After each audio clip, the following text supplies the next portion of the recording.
Estamos muy agradecidos, todo el equipo, de tener la presencia de Alberto Ares aquí con nosotras y con nosotros. Y voy a comenzar contextualizando un poco todo lo que estamos presentando esta tarde.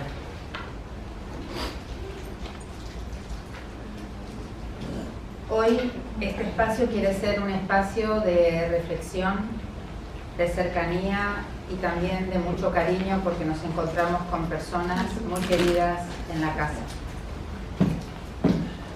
La inmigración es uno de los temas que más divide a Europa y con el tiempo se ha convertido en una línea muy delgada que separa los diferentes enfoques de los discursos políticos actuales. Más allá de los programas y retóricas electorales, intereses partidistas, este fenómeno global ha sido uno de los pilares de la campaña en las últimas elecciones europeas para elegir a los 720 eurodiputados de los 27 Estados miembros. Esto se produce en un escenario donde los acuerdos logrados en los principales paquetes del Pacto Europeo de Migración y Asilo no solo avanzan hacia una gestión restrictiva de las fronteras y que podría ser transgresora de los derechos humanos, sino que presta poca atención a la importancia de la integración de las personas para el desarrollo sostenible y la cohesión social. A fecha de hoy, a lo largo de esta semana, los medios de comunicación nos relatan la rapidez de la ofensiva que ha llevado a la caída de Bashar al-Assad en Siria. Esta velocidad ha sido directamente proporcional a la rapidez con que varios países europeos han pasado de celebrar el derrocamiento del régimen a empezar a cerrar las puertas a la ciudadanía siria. Pasados los primeros temores de que los acontecimientos causaran un aumento de las llegadas hacia Europa, en las 48 horas siguientes a la caída de Damasco se han producido anuncios en cadena de varias capitales europeas que ante el nuevo escenario han decidido congelar el proceso de solicitudes de asilo de los ciudadanos y ciudadanas sirias. En muchas ocasiones hablar de estos temas de políticas europeas nos resultan lejanos y en el fondo no nos impactan lo suficiente. Pero si lo traemos a nuestra vida cotidiana, a nuestro día a día, estas circunstancias toman cuerpo y rostro. ¿Cómo se nos revela hoy aquí mismo? Acabamos de vivir una gran tragedia como ha sido la Dana en Valencia. Un punto de inflexión en nuestras vidas que nos ha dejado el profundo dolor de sentirnos inmensamente desamparados y desamparadas. No teníamos precedentes semejantes, al menos en las últimas décadas. Más allá de este tremendo suceso, volvemos hoy al tema que nos ocupa. En este contexto en el que la tragedia es donde aparecen las situaciones que ahondan la falta de visibilidad y los escenarios de polarización en torno a los temas vinculados de la atención a las personas migrantes. Específicamente un episodio como la Dana afecta a una parte muy importante de la población, pero especialmente a personas migrantes, muchos y muchas de ellas que llevan años en España, pero que aún se encuentran en situación irregular y que por esa razón, habiéndose visto afectados también, están exentos de poder pedir ayudas económicas para poder volver a rearmar su vida, simplemente por un tema administrativo, generando así una nueva tragedia en sus propias vidas que ya venían golpeadas por sus procesos migratorios. Por esta razón y por muchas más, esta tarde queremos generar espacios de diálogo y reflexión en torno a este tema. Para eso recibimos en Valencia a Alberto Ares Mateo, jesuita, director regional del Servicio Jesuita del Refugiado en Europa. La intención es ofrecer hoy un sitio de diálogo donde poder tratar algunas creencias que subyacen al tema de las personas migrantes y su inserción en la sociedad. Esto forma parte del trabajo de incidencia pública y de reflexión que tiene relación con los principales temas estratégicos en los que el Servicio Jesuita Migrante trabaja desde una perspectiva de acompañamiento, servicio y defensa de los derechos de las personas migradas y más vulnerables. Nuestro deseo es abordar estas cuestiones relevantes en cuanto a la gestión de los movimientos migratorios y de la realidad de movilidad humana a nivel estatal y global, abordando mitos y realidades en relación a este tema. Estamos invitados, como hizo Jesús con la samaritana, a superar las fronteras personales, a no quedarnos en lo superficial, en el color de la piel o en el acento, sino a profundizar hasta valorar la dignidad de cada una de las personas más allá de nuestros prejuicios y estereotipos iniciales. Cada encuentro con otro ser humano que tenemos delante es una oportunidad para crecer, para aprender y descubrir la riqueza que se esconde en la diversidad. Que nuestro caminar está marcado por la cercanía y el compromiso de hacer de este mundo un lugar más justo y humano, donde cada persona, sin importar su origen, puede encontrar un hogar en nuestro abrazo sincero. Kaiser, Ward Kaiser, un especialista en mapas y en justicia social, un escritor y activista, decía: la transformación del mundo comienza con la transformación de nuestras mentes y la renovación de nuestras mentes comienza con la transformación de las imágenes que introducimos en ella, imágenes que colgamos en nuestras paredes y las que llevamos en nuestro corazón. Como os comentaba, hoy nos visita Alberto y diré brevemente algo de su trayectoria. Alberto es doctor en Migraciones, es jesuita, doctor en Migraciones Internacionales y Cooperación al Desarrollo por la Universidad Pontificia de Comillas. Ha publicado 30 libros y capítulos y más de 70 artículos, además de realizar diversas estancias de investigación y como profesor visitante en varias universidades, entre ellas Boston College, Harvard University y la UCA El Salvador.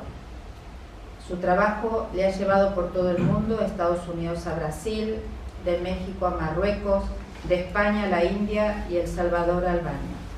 En muchos de estos lugares ha estado en relación con proyectos sociales y con jóvenes voluntarios. También fue director de varios centros del Servicio Jesuita Migrantes en España y ha colaborado en albergues de migrantes en tránsito en México. Ha sido director del Instituto Universitario de Estudios sobre Migraciones en la Universidad de Comillas y coordinador adjunto del Servicio Jesuita Migrante. Actualmente es director regional del Servicio Jesuita Refugiados en Europa e investigador del Instituto Universitario de Estudios sobre Migraciones. En palabras del propio Alberto, que te he robado, celebramos la vida en estos momentos complejos, cuando cuidamos, cuando somos más familia y cuando vislumbramos cómo el Dios de la vida sigue resucitando y abriéndose paso ante tanto dolor y sin certidumbre. Muchas gracias, Cecilia. Ya con esta introducción ya no nos hace falta mucho más. Muchas gracias y un gusto, como siempre, pues estar con todas vosotras, con todos vosotros en esta casa, ¿no? Que es la casa también de todos y todas. Más o menos me escucháis con este tono así. Si no, pues decidme, y intento alzar un poquito más la voz. Cuando hablaba con Cecilia sobre qué compartir, ¿no? Hoy aquí, pues os podéis imaginar, uno puede venir y contar un poco el rollo de lo que hace en Bruselas, ¿no? Lo que hace el JRS, la oficina, las 23 oficinas nacionales que coordinamos desde Bruselas, pero no os preocupéis porque eso no os lo voy a... Lo tengo ahí reservado por si Alberto en el turno de preguntas luego me pregunta por los CIES o por alguna cosa así, y entonces lo tengo preparado en la retaguardia. No, es broma, Alberto, no. Pero lo que sí que vimos que podría ser interesante es, primero, ¿no?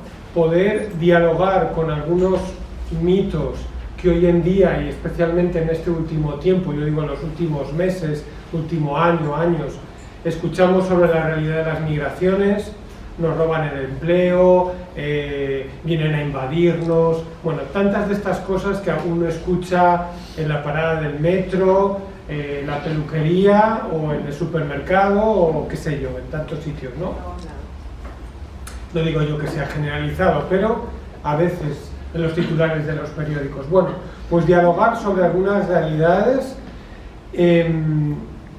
Y algo que, bueno, esa cita que Cecilia ponía, para mí también sería que hoy saliéramos intentando ser todos y todas un poco testigos de esperanza. Es verdad que hay cosas que están complejas, que hay situaciones duras, y más que os voy a decir a vosotros y a vosotras aquí, ¿no?, en Valencia. Pero creo que toda esta dinámica, yo creo que también de la realidad migratoria, los procesos migratorios, nos hablan de una transformación, que también citaba Cecilia, en nuestros corazones, nuestra mente, nuestra vida, que también es buena noticia para otros y para otras. O sea que, bueno, desde esa clave, ojalá también intentando ver pues esos titulares, esas 5 verdades incómodas que me gustaría, pues, de las que hablar hoy, que podamos entender, o yo me hago mi reflexión de por qué hoy hay gente que está diciendo esas cosas, ¿no?, para poder entenderlas también, o entendernos a nosotros mismos, que a lo mejor nosotros somos los que también amplificamos estas verdades, ¿no? Bueno, pues en torno a estas 4 claves, quedaros solo con las 3 primeras porque la cuarta es solo para Alberto si pregunta, ni tocayo. Entonces, una es entender pues los nuevos contextos en los que vivimos, un poco esa idea que a nivel social vivimos de ese abandono, sentirnos abandonados y un poco y sin sentido. La gente que va llegando así ahora, por aquí adelante hay algunos sitios y espacios libres, y yo creo que por ahí hay abrigos puestos, también hay espacios donde tenemos también ahí más huecos. Iremos luego a ver un poco, a desmontar los mitos y iremos con las 5 verdades y esto de ser testigos de esperanza, porque a mí me parece que es un elemento importante, sobre todo hoy. ¿Cuáles son esas 5 verdades que me gustaría, o 5 mitos a las que me gustaría dialogar? Nos invaden, reciben más ayudas que nosotros. Esto es un desastre de seguridad, cada vez estamos más inseguros. Nos quitan el trabajo. Lo que necesitamos es más muros, ¿no? Más... Bueno, sobre esas 5 realidades me gustaría como dialogar hoy. Pero antes de entrar de lleno en ellas, creo que es bueno entender por qué eso hoy tiene tanta... ¿Por qué la gente se hace eco de esas cosas, ¿no? ¿Por qué se hace eco de ellas? Ayer un premio Nobel de Economía que se llama Paul Krugman, que escribe desde hace unos cuantos años, 25 años, en New York Times escribe una columna que ha sido para muchos como un poco de referencia, porque es un hombre muy lúcido. Es verdad que es un hombre de izquierdas, o sea que si alguien que vaya un poco de derechas pues igual le suena un poco así, pero yo creo que ha sido muy lúcido, ¿no? Y escribe su última columna en New York Times. Un poco, dice: mi última columna, la esperanza en una era del resentimiento. Bueno, él habla ahí un poco de que lleva muchos años, que ya es tiempo de... Bueno, yo creo que también lo hace porque justo le ha tocado vivir un espacio ahora complejo también en su vida y también justo a las puertas de que el nuevo presidente entre en Estados Unidos, ¿no? Y dice algo así, esto como un poco, es decir, pórtico de lo que vamos a hablar. Así pues, ¿hay alguna forma de salir del sombrío lugar en el que nos encontramos? Perdonad que es una traducción del inglés que yo no sé quién la ha hecho, o sea, la he copiado de la página web del New York Times y a veces suena un poco raro. Lo que yo creo es que aunque el resentimiento puede llevar al poder a gente mala, a largo plazo no puede mantenerla en él. En algún momento el público se dará cuenta de que la mayoría de los políticos que despotrican contra las élites en realidad son élites, en todos los sentidos, y empezará a pedirles cuentas por no cumplir sus promesas. Y en este momento el público estará dispuesto a escuchar a quien no intente argumentar desde la autoridad, no haga falsas promesas, sino que intente decir la verdad, lo mejor que pueda. Bueno, como veis, la traducción es un poco así enrevesada, pero bueno, es algo de lo que él, ¿no?, pues sueña, vislumbra en este espacio, ¿no? Hoy en día, cuando uno pregunta cuáles son las tendencias que hay en el mundo y por dónde, ¿no?, cuáles son las nuevas claves para entender la realidad, cuando va uno por allí, las grandes agencias, hablan de estas cosas, ¿no? Pues una, la transformación digital y la tecnología, que os voy a contar que no sepamos de esto, el cambio climático, la sostenibilidad, que nos van a decir también a nosotros en este último tiempo, por aquí y en otros lugares, el cambio demográfico y la urbanización, tantas ciudades cada vez más pobladas, tantos espacios también donde hay un cambio tan grande y también donde sabemos que en nuestras sociedades algunas nos vamos envejeciendo un poco más, algunos peinamos más canas, ¿no? Como hay tantos cambios geopolíticos en un mundo que vemos fracturado también a nivel político, y una inestabilidad social y un aumento de la desigualdad. Pues algunas tendencias de las que hablan la gente que escribe los grandes informes, ¿no?, de cada año. Nos hablan de los riesgos globales. El Foro Económico Mundial nos habla pues que hay una gran desinformación y manipulación de la información. Esto lo sabemos. Otra vez la crisis climática, ambiental, los conflictos geopolíticos, la crisis económica, los grandes retos tecnológicos. Yo intentaba dialogar con esto, que en el fondo son las claves que uno se puede encontrar en cualquiera de los grandes bancos o del Banco Mundial, del Foro, ¿no?, sobre las grandes tendencias. Si uno se pregunta qué hay detrás desde una perspectiva unía y ontológica, pero sin ser tan rebuscado, de los valores, ¿no?, de qué hay detrás de esto, qué nos dice, pues vemos que hay una crisis de la verdad y del significado. Yo creo que de esto no hace falta explicar mucho, ¿no? Que contra la crisis climática y ambiental vemos que también hay una alineación ecológica, hay una pérdida a veces de conexión con el mundo de la vida, con la naturaleza. Y entonces, claro, es más fácil o es más difícil a lo mejor argumentar que el cambio climático realmente nos afecta en nuestra persona, en lo cotidiano. Sí vemos por allí que en algunos países les ocurre, ¿no? Cuando nos ocurre aquí más cerca de casa, pues nos damos cuenta que esto pues algo tendrá que ver con nosotros, ¿no? Sobre los conflictos y las tensiones geopolíticas vemos como hay una fragmentación en el mundo, en el orden mundial. La crisis económica en muchos espacios también nos habla de una crisis existencial de un capitalismo tardío. Bueno, esto es lo que dicen los especialistas, pero bueno, yo creo que entendemos un poco, pues cuando oímos hablar del consumismo, de que el capitalismo llevado a ciertos extremos hace que haya una desigualdad cada vez más grande, una desconexión del mundo de la vida, de la economía, los capitales que se mueven por aquí y por allá, ¿no? Una ambivalencia también tecnológica, que pues sabemos que el Facebook, el WhatsApp, la inteligencia artificial son muy buenas para muchas cosas, pero pueden tener también pues, una ambivalencia.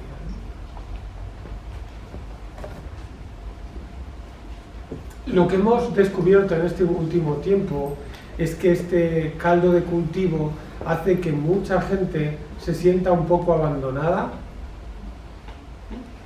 fuera de este ámbito tecnológico, gente que se queda sola en el campo más deshabitada, que no tiene capacidad de ir a los lugares donde podían transitar, donde no se sienten reconocidos a nivel político, no se siente que los políticos los representen, ¿no?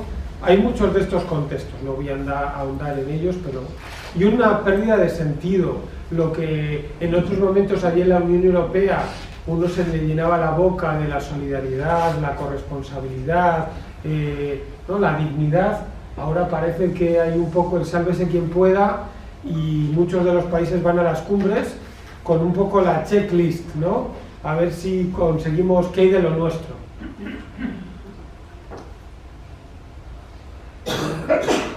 Si vemos una mirada histórica, sabemos que, lo decía Paul Krugman en ese articulito que escribió ayer en el New York Times despidiéndose, decía que a principios de siglo parecía que todo era esperanza, y podíamos decir en esto, después de la Segunda Guerra Mundial, pues hubo el no querer repetir lo mismo que había ocurrido, una búsqueda de una paz duradera, los derechos humanos, las Naciones Unidas, la Comunidad Europea, el Mercosur, una vuelta un poco a la humanidad, a la dignidad, con los derechos humanos y todo esto.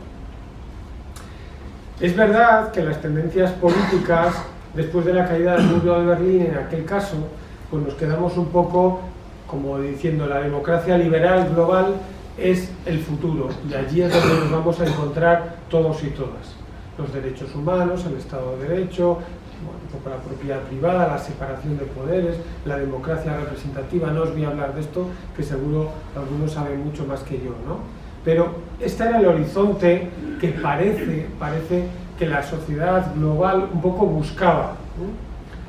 Pero nos hemos ido dando cuenta que hay un nuevo paradigma político que se ha ido, bueno, pues como extendiendo. Hemos visto que la globalización capitalista ha ido acelerando una serie de procesos, ¿no?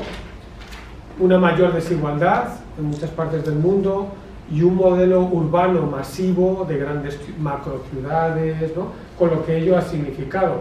A pequeña escala o a gran escala vemos las dificultades de la vivienda, de encontrar una vivienda, de acercarse a muchos espacios, ¿no? Con una cierta dignidad. Lo que os decía, una desvinculación social y una disolución del sujeto. Mucha de la gente que vivimos en barrios, pues hemos visto como muchas veces las asociaciones de los barrios, pues a veces se han ido envejeciendo, muy difícil tener relevos, parece que el tejido social no ha sido tan fácil, y es que a medida que hemos ido desvinculándonos del mundo de la vida, de los valores, pues es difícil encontrar, ¿no?, estos espacios también. Un aumento del individualismo, de la soledad, de la polarización, de la pérdida de sentido colectivo, esto de los nacionalismos, los fundamentalismos, que siempre suenan un poco feos, ¿no? Y unos nuevos modelos políticos, ¿no? Donde parecía que el modelo liberal era el, ¿no? ¿Y cuáles son esos nuevos modelos políticos? Bueno, hay una serie de gobiernos, no sé cómo llamarlos, nativistas, populistas, sé que depende de cómo lo digamos, hay gente que no les suena bien, a otros, pero yo creo que sabemos un poco a lo que nos estamos refiriendo. El nacionalismo supremacista de Trump en Estados Unidos, la ortodoxia fundamentalista del Netanyahu en Israel, el autoritarismo, le llaman de Bukele, ¿no?, en El Salvador, y podemos decir otros nombres, Ortega, Maduro, Orbán, Siman en la República Checa, Johnson, Modi, Erdogan, Meloni, en Tanzania también Magufuli, o qué sé yo, hay otros ejemplos. Un capitalismo autoritario que lleva, pues, el de China, un modelo, ¿no? Y estos estados o semiestados terroristas, estos califatos yihadistas, ¿no?, que a veces van apareciendo o disolviéndose en diferentes contextos, a veces de unas semanas para otras, como hemos visto en las últimas semanas, ¿no?, en nuestro mundo.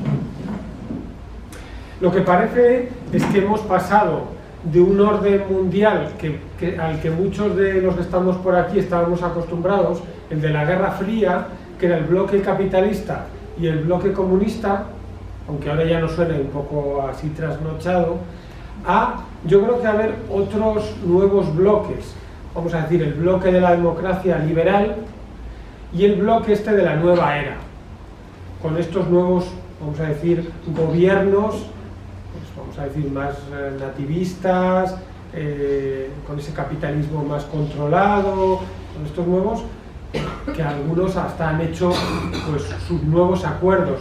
No sé si os acordáis también que fue hace un par de años, un par de años, Rusia con China, que luego otros países del mundo firmaron, ¿no?, ese nuevo bloque de la nueva era.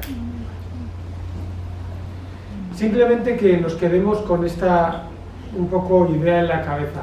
¿Por qué hay gente que está repitiendo ciertas ideas, ciertos eslóganes? ¿Qué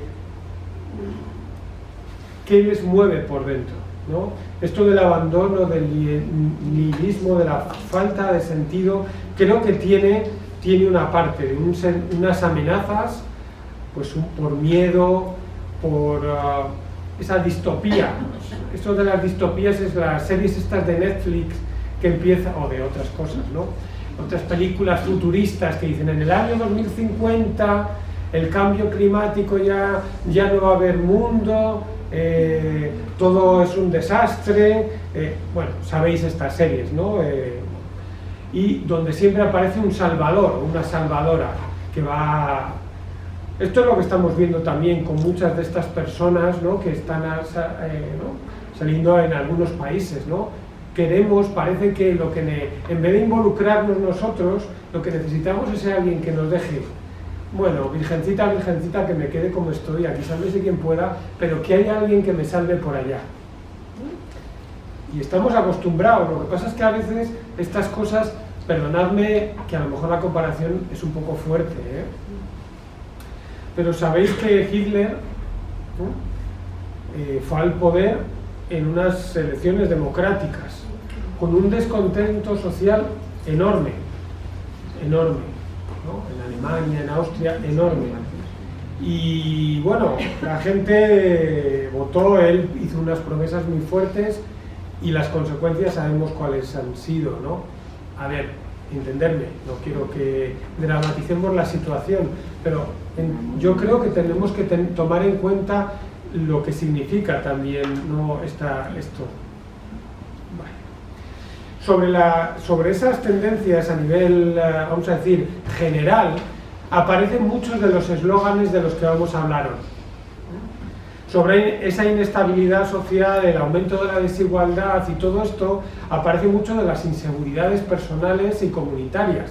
Sentimos miedo ante muchas de las cosas que vivimos.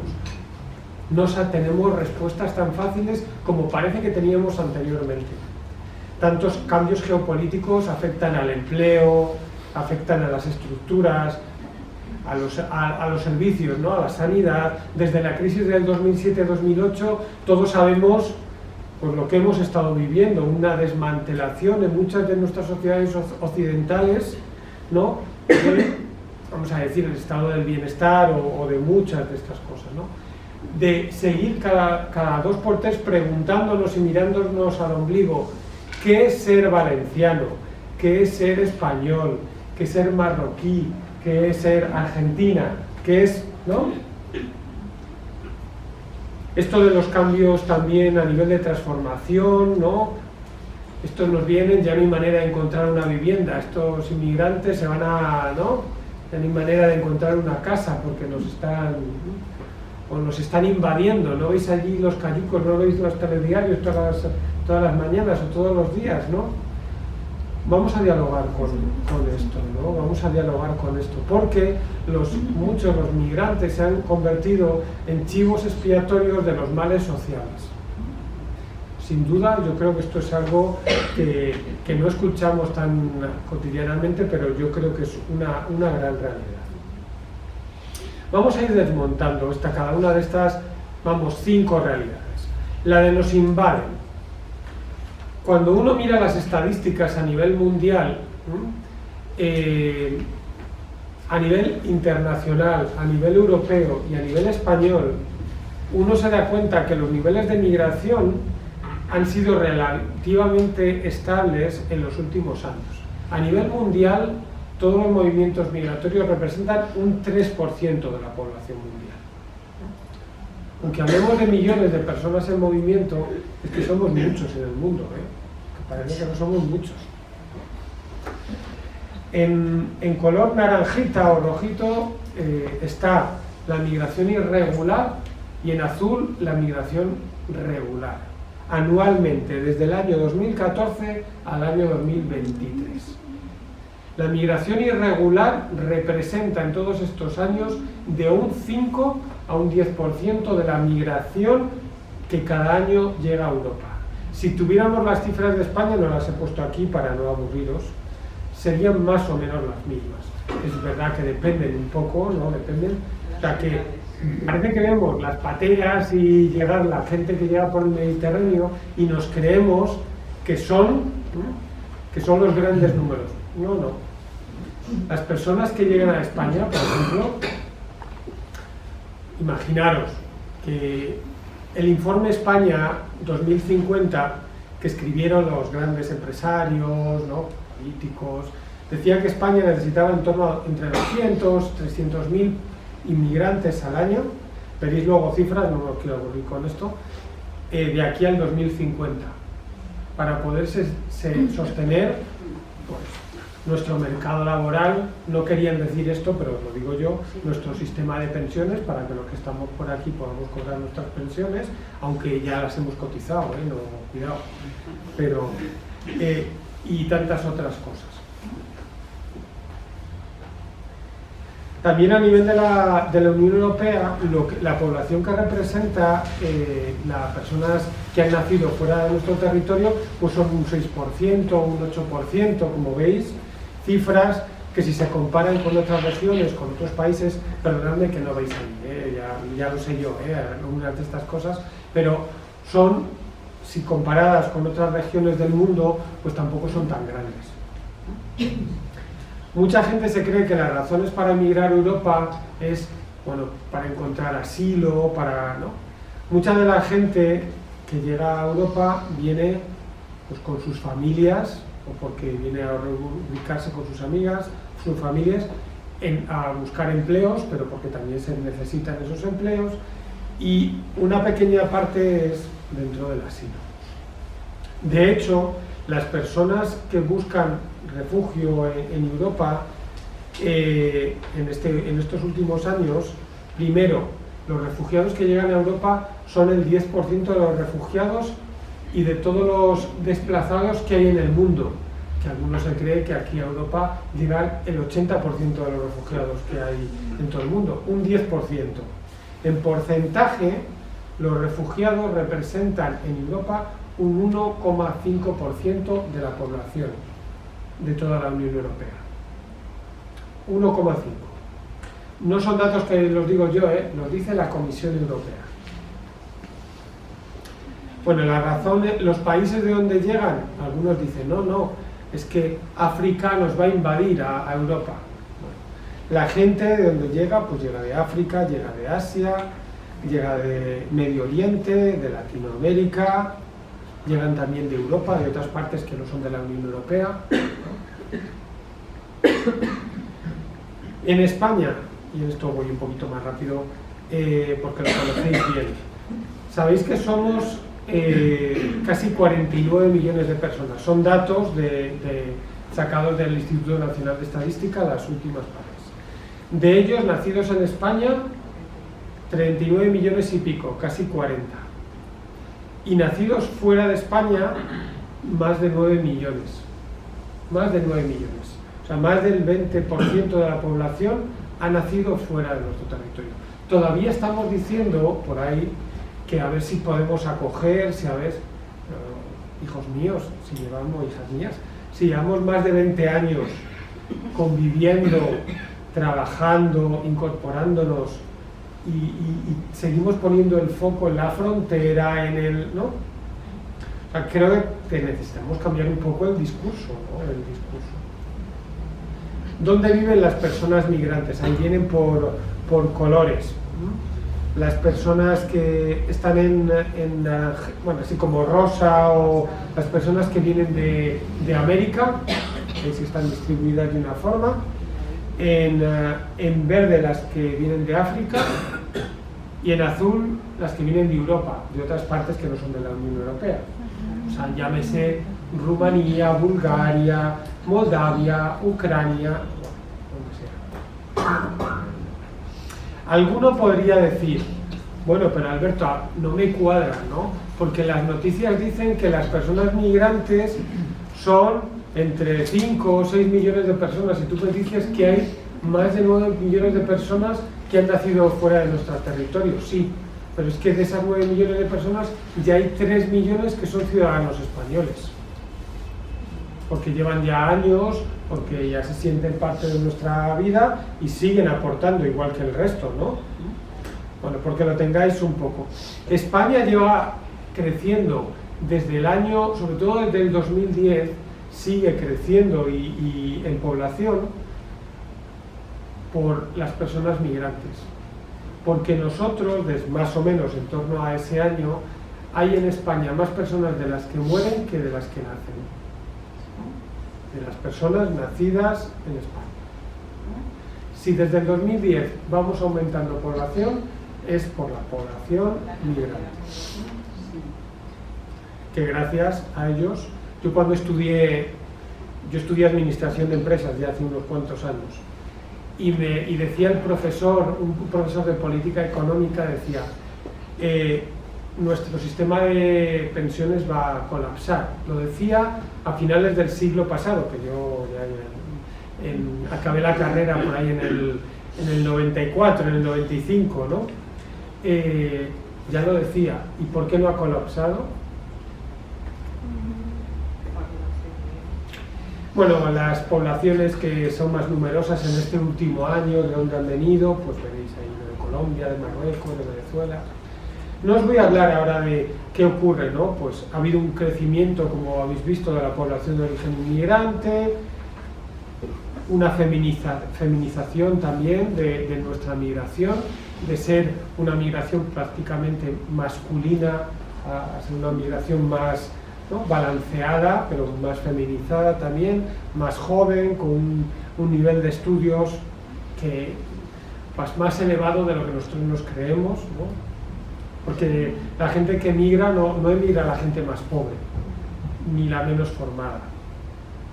Bueno, esto, como lo vais a tener, no me paro yo aquí a ver, este es el nivel de estudios. Lo que está claro, y en esto es, hay como 3 movimientos, que esto sí que me parece muy importante.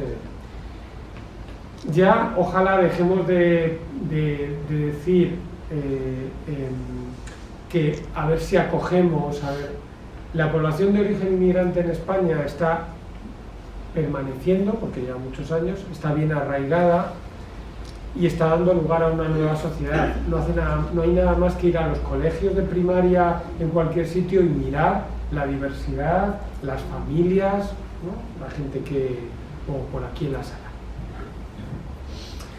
Es verdad que es un arraigo precario, donde la integración en general está hecha dentro de las clases más populares y ascendiendo a un tipo de empleo muy precario.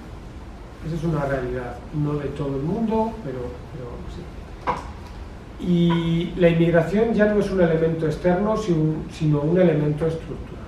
Os dejo aquí algunos estudios, estos son 3 estudios que con algunos compañeros de la Universidad de Comillas y con Cáritas, con la Secretaría de Estado de Migraciones, en estos últimos años hemos realizado, ¿no?, tanto con población migrante como con población refugiada, y que podéis encontrar por ahí.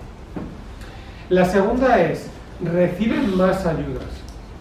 Reciben más ayudas. Lo cierto es que las personas migrantes aportan más de lo que reciben del Estado, contribuyendo significativamente al crecimiento económico y la innovación. Esto es un estudio del 2024 en la región de Murcia. Las personas inmigrantes aportan un 70% más de lo que reciben del Estado y un 30% más que los nacidos en España. Estos son datos que no los ha tomado ninguna ONG, Lo han hecho universidades con institutos gubernamentales o regionales. Un informe que sacó una fundación hace poco, se llama la Fundación Por Causa, que os recomiendo que echéis un vistazo, intenta también dialogar con esto, con alguna de estas mitos. Este es un profesor, un economista de la Universidad de Harvard, Lan Fitchett, que dice que Europa necesita más de 200 millones de inmigrantes en los próximos 30 años. Y si hacemos la cuenta de la vieja, o sea que los números que más o menos van llegando cada año son más o menos sumándolos de aquí a 30 años, con los que están, ¿no? O los que pensamos. El aporte también que en este periodo ha habido estudios, ¿no?, de desplazados forzosos a la Unión Europea, y dicen que los migrantes hicieron una aportación neta de más de 1.500 millones de euros, 47 veces más que la población autóctona. Y esto al final, sin ser un experto, si la mayoría de la gente migrante que llega en edad de trabajar y están trabajando y están cotizando, pues es normal que aporten en esta generación, en esta época, más que si yo estoy jubilado o si tengo a mis niños que están todavía estudiando. Bueno, como aquí tenéis más cosas, no os voy a hacer... Esto es una tabla sobre las pensiones y es cuántos migrantes están cobrando las pensiones ahora con respecto a los nativos. Y no voy a ir a ello, pero pues la proporción de personas migrantes que están cobrando la pensión es muy pequeña comparada con la población nativa, porque es verdad que la población migrante que está llegando es más bien todavía joven, envejecerá, ¿no?, con los años, pero decir que se están llevando todas nuestras pensiones, esos titulares es que son un poco... En el tema del desempleo, lo mismo. Las personas que más sufren el desempleo son las personas migrantes. Las que están más precarizadas en los empleos, también. Los niveles de pobreza, todos estos que saca la Fundación FOESA, Cáritas, todas estas estudios, ¿no?, también de la Unión Europea y tal, nos dicen que las que tienen una precarización mayor pues son las personas migrantes. Me parecen interesantes 3 estudios, por si alguien quiere en algún momento echarle un vistazo. Uno que sacó el Defensor del Pueblo en el 2019 sobre la contribución de la inmigración a la economía española. Muy interesante, es verdad que a lo mejor no son las cifras, pero hay muchas de estas cosas que son bastante estables, ¿no?, para ver. También el CES sacó el impacto económico de la inmigración en la región de Murcia, lo que os decía, ¿no?, el Centro Económico Social, que muchos lo conocéis, y luego hay otros reportes como este de la Comisión Europea en estos últimos años.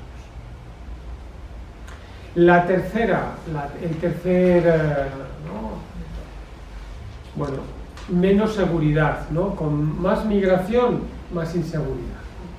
Pues no hay evidencia que respalde que la inmigración incremente los índices de delincuencia. De hecho, algunos estudios muestran una distribución de la criminalidad en ciudades, o sea, que disminuye en ciudades con alta inmigración. Sabéis que estos estudios, claro, es muy fácil sacar de los últimos 3 meses, coger la proporción de personas y decir que como hay más inmigrantes en un barrio que población, pues que son más criminales. Claro, esa regla de 3 también me la sé yo. Si el 90% de la población son personas inmigrantes, pues claro, los que más crímenes pueden cometer en ese barrio, pues son personas inmigrantes. No hay que hacer... La regla de 3 es bien fácil. Eso hay que estudiarlo en estudios longitudinales, a lo mejor en 10 años, en 15 años. Y todo esto demuestra, ¿no?, demuestra que el fenómeno de la inmigración no tiene un impacto negativo. Y veréis, estos son datos del Ministerio de Interior en España, desde el 2011 al 2024. O sea, de nuestro ministro del Interior, Marlaska, y un equipo de investigación. Estos son estudios que se han hecho en las áreas metropolitanas de Estados Unidos, los temas de la legalización y de la irregularidad en otros sitios, y estos algunos estudios que se han hecho. Bueno, no me voy a parar en ello. Lo que parece claro es que la regularidad promueve la seguridad. No solo para las personas que vivimos en un territorio, porque tener personas que pueden estar regularmente, vivir regularmente, trabajar regularmente, es lo que produce más estabilidad, sino para las personas mismas, porque sabemos que la irregularidad es una fuente de vulnerabilidad, de vulneración de derechos, y sabemos lo que lleva a las personas cuando ocurre eso, ¿no? Sabemos, Alberto nos puede hablar de las mujeres internas la vulneración de derechos en los CIES o en tantos otros espacios, ¿no? O lo que puede ocurrir con la gana, con las personas que estén irregulares y no puedan acceder a ciertas ayudas. Pues todo esto. La regularidad también produce crecimiento. Hay estudios hechos que dicen que la irregularidad de las personas migrantes supone para las arcas del Estado españolas un coste anual de 2.000 euros por persona migrantes. En el caso de estar regularizados, la aportación fiscal neta de los migrantes se incrementaría en 3.250 euros. O sea que habría un coste, un incremento de 1.500 euros. Alguno dirá, ¿pero esto por qué? Bueno, sabéis que cuando uno trabaja y cotiza, ¿qué tiene que cotizar? El IRPF, ¿no? Y otros impuestos. Y esto en beneficio de todos. Hay algunos estudios, y algunas publicaciones en el último tiempo, como lo tendréis, y hay ahí el link donde podéis pinchar clicar para poder verlo, pues no os importa. Vamos llegando a la cuarta y la quinta mito. Nos quitan el trabajo. Bueno, los estudios demuestran que las personas migrantes generalmente no compiten con los mismos empleos que los trabajadores locales. Y en muchos casos, como en el nuestro, sosteniendo nuestras sociedades envejecidas. Por eso se produce una fuerte discriminación en nuestros países, ¿no? Donde pues, los migrantes ganan aproximadamente un 30% menos que los trabajadores españoles. Sin embargo, la brecha salarial es casi de un 94% mayor en muchas de estas claves. Lo que os decía antes de la precarización del empleo, y estos son datos, ¿no? A nivel europeo, ya no solo español, de dónde están trabajando las personas migrantes y las personas, vamos a decir, aquí ponen los ciudadanos europeos y los ciudadanos europeos. Si veis en espacios como el servicio doméstico, donde están trabajando, la construcción, veis los porcentajes, bueno, no los veis, pero lo digo yo, la desigualdad es muy fuerte. En otros empleos, como son funcionarios, como profesores, pues se invierte totalmente. Eso tendréis los datos si los queréis echar un vistazo. No os quiero, bueno, en esto simplemente para que veáis, ¿no? Vemos cómo en educación casi las personas migrantes no europeas, ¿no? Son un 3,9%, mientras los ciudadanos europeos son un 7,6%. Duplica, ¿no? Lo mismo podríamos decir en administradores públicos, donde la proporción es de un 1,1% sobre un 7,4%. Bueno, y así otras cosas, ¿no? La brecha laboral y porcentual también entre hombres y mujeres, bueno, y todos los temas de desempleo. Me parece interesante que veamos estas dos pirámides poblacionales. Esta es de Europa y sabéis que las pirámides poblacionales, las sanas, tienen forma como de hucha de estas de cerdito, ¿no? Que son abajo más finitas, luego se vuelve gordita y luego arriba pues vuelve otra vez a ser finita. Como veis, las pirámides poblacionales, las proyecciones cada vez son más gruesas en la parte de arriba y más finitas en la parte central, que es donde está la población activa. Es decir, que cada vez hay más por arriba, más gente más mayor en nuestras sociedades, y si no se balancean, pues va a ser muy difícil sostener. Estas son la proyección del INE en España, como veis. Y esas son las proyecciones de la pirámide poblacional, lo que tenéis en los puntitos, lo que va para arriba, ¿no? Nos dice el director general de Economía y Estadística del Banco de España en el informe de este año que harán falta 29 millones de trabajadores migrantes en los próximos 30 años para mantener la relación entre trabajadores y pensionistas y sostener el sistema de pensiones. 3 estudios sobre esto, como os he intentado poner en cada sección estudios diferentes, unos libros, otros artículos. Estos son fuentes de estadísticas de la Unión Europea, de la Comisión, el Eurostat, que es como el Instituto Nacional de Estadística Español, ¿no? Pero a nivel europeo, y un informe también. El último. Si lo importante es que haya más muros, que lo que nos están invadiendo, y ya vemos que no nos están invadiendo, pero que lo más importante es que tengamos seguridad, que no. Bueno, ¿y los muros funcionan? Bueno, pues este es también un mito muy extendido, pero la realidad demuestra que las medidas restrictivas de control fronterizo para reducir la inmigración son ineficaces, no lo pongo aquí, pero cuestan muchísimo dinero, y lo peor, causan muchas muertes y producen mucha deshumanización, porque lo que nos hacen es que cada uno de nosotros al final esté pactando con la dignidad de las personas sin darnos cuenta. Esta es una viñeta que apareció en el diario.es, ¿no? Y aparece, bueno, una patera por ahí, y aparece un gran dirigente, ¿no? Ahí al lado de la valla, con una, ¿no? Diciendo: por favor, dejad de venir, ya os llamaremos nosotros. Os ofreceremos un trabajo digno, una vida estable. Aquí creemos a la igualdad.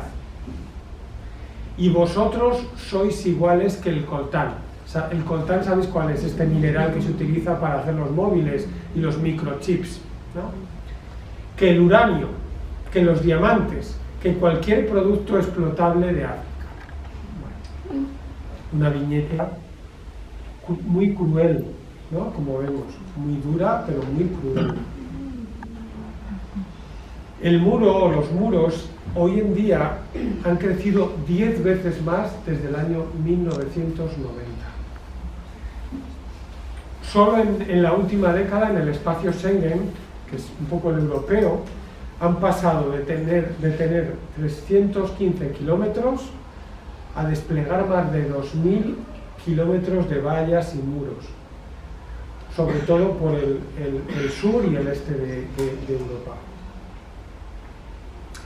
El coste en Estados Unidos estimado de los 360 kilómetros de muro construidos durante la administración de Trump entre el 2016 y el 2020 fue de 15.000 millones de dólares. Y una investigación, ¿no?, demostró que el gasto final de estas obras fueron de más de 20,3 millones de dólares por kilómetro. 5 veces más que el coste medio que se produjo anteriormente. Los contratos beneficiaron a un pequeño grupo de empresas.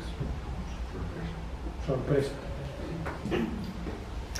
Estos son los muros, es un mapa de los muros en todo el mundo. Muy interesante, no ahora para decirlo, pero para echarle un vistazo. ¿Qué ocurre? Que el número de personas desaparecidas y muertes en las fronteras ha ido creciendo desde el 2014, que se tienen datos, una barbaridad. Una barbaridad. Ya solo en Europa se contabilizan más de 30.000 personas. El Pacto Europeo de Migraciones que citó Cecilia al inicio ha sido, yo creo, un duro golpe en este sentido de reforzar más las fronteras, la seguridad, Frontex.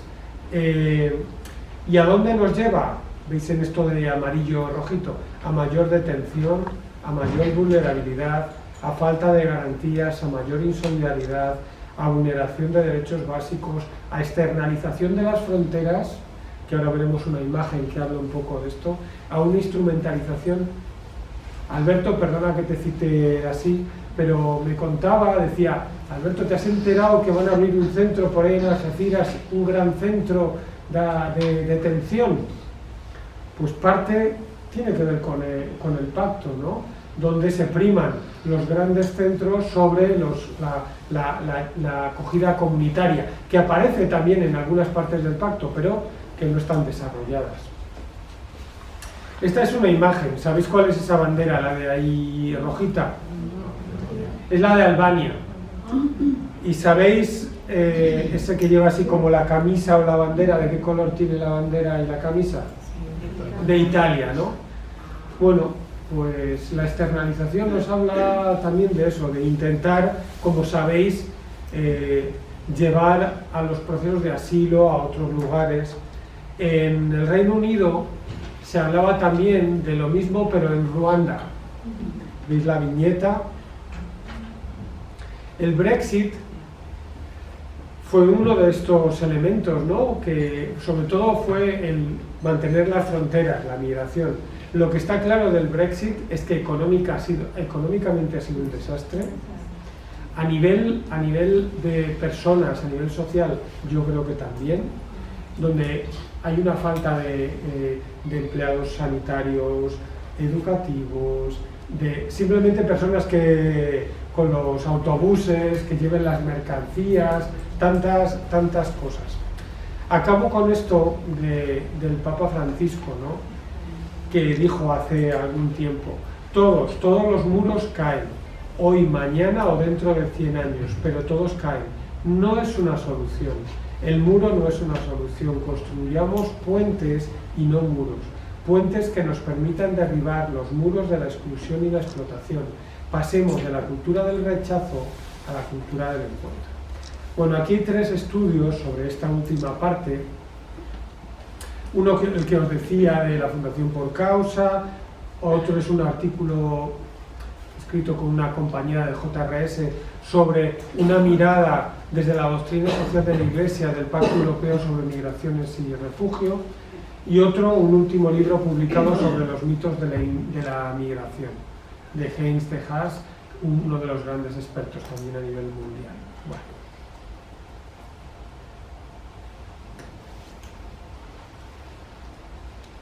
¿Por qué creo que es importante ser testigos de esperanza? ¿Y qué creo que, y con esto acabo, por qué creo es tan importante hacer una lectura un poco más que mire a medio y largo plazo sobre lo que nos está ocurriendo? Yo creo que la crisis de sentido, de abandono y nihilismo, desde nuestra tradición, nos habla de que necesitamos reconectar, de que necesitamos ayudar a nuestro mundo, a la sociedad, a encontrar sentido, ya sea en los valores, ya sea en la fe, cada uno, ¿no? Pero que ayudar a reconectarnos con este mundo de la vida, con este mundo de los valores.